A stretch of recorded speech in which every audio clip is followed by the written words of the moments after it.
Keluarga seorang gadis Palestina yang akan dibebaskan setelah kesepakatan pertukaran sandera antara Israel dan Hamas mengatakan bahwa ia telah diserang dan dipukul oleh sipir Israel serta dibawa kembali ke penjara.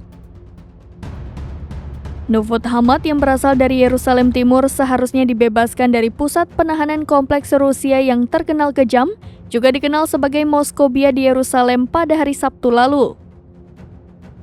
Namun kakeknya Arif Hamad mengatakan kepada situs Saudara The New Arab yang berbahasa Arab bahwa keluarga tersebut telah secara resmi diberitahu oleh otoritas Israel bahwa Nufud dibawa ke penjara Damon di Israel Utara.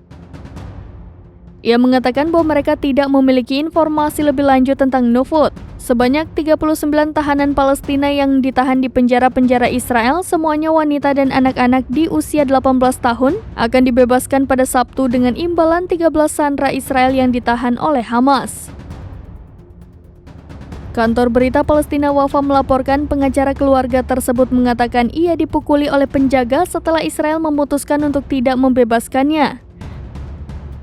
Tahanan Palestina lainnya yang dibebaskan mengatakan bahwa mereka telah melihat Nufud di antara mereka sebelum penjaga Israel membawanya keluar dari ruang tunggu yang disediakan bagi mereka yang akan dibebaskan. Dia dilaporkan dibawa ke rumah sakit Hadassah Ein Karim di Israel untuk perawatan medis. Menurut Wafa, ayahnya dipanggil oleh otoritas Israel.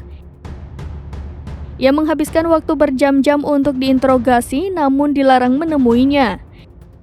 Ia kembali sendirian setelah tengah malam setelah diperintahkan pergi oleh otoritas Israel.